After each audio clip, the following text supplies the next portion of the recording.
High drama ಮಧ್ಯೆ DK ಸಂಪುಟ ವಿಸ್ತರಣೆ. ಡಿಕೆಶಿ ಸಿಎಂ ಆದ 2 ತಿಂಗಳ ಬಳಿಕ ಹೊಸ ಸಚಿವರ ಪ್ರಮಾಣ ವಚನ. ಪಟ್ಟಿ ಬಿಡುಗಡೆ ನಂತರವೂ ಹೆಸರು ಬದಲಾವಣೆ ಆಟ. ಸಚಿವರ ಪ್ರಮಾಣ ವಚನಕ್ಕೆ ಸಿದ್ದು ಗೈರಿನಿಂದ ಸಂಚಲನ. ಸಿಎಂ ಒತ್ತಡದಿಂದಾಗಿ ಕೊನೆ ಕ್ಷಣದಲ್ಲಿ ಬಾಲಕೃಷ್ಣ ಸೇರ್ಪಡೆ. ಸಚಿವ ಸ್ಥಾನ ವಂಚಿತರಿಂದ ಬಂಡಾಯ. ಸಿದ್ದರಾಮಯ್ಯ ಸಂಪುಟದ ಡಜನ್ ಸಚಿವರಿಗೆ ಕೋಕ್. ಎಚ್.ಕೆ. ಪಾಟೀಲ್ ಸೇರಿ 12 ಮಂದಿಗಿಲ್ಲ ಸ್ಥಾನ. ಕೆಲ ನಾಯಕರಿಗೆ ಪಕ್ಷ ಸಂಘಟನೆ ಜವಾಬ್ದಾರಿ ಸಾಧ್ಯತೆ.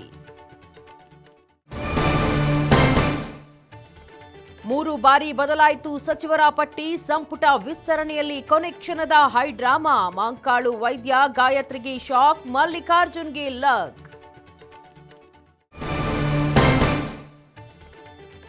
ಕರಾವಳಿ ಮಲೆನಾಡು ಜಿಲ್ಲೆಗಳಲ್ಲಿ ಭಾರೀ ಮಳೆ. ದಕ್ಷಿಣ ಕನ್ನಡ, ಉಡುಪಿ ಜಿಲ್ಲೆಗಳಲ್ಲಿ ಶಾಲಾ ಕಾಲೇಜುಗಳಿಗೆ ರಜೆ. ಜನಜೀವನ ಅಸ್ತವ್ಯಸ್ತ.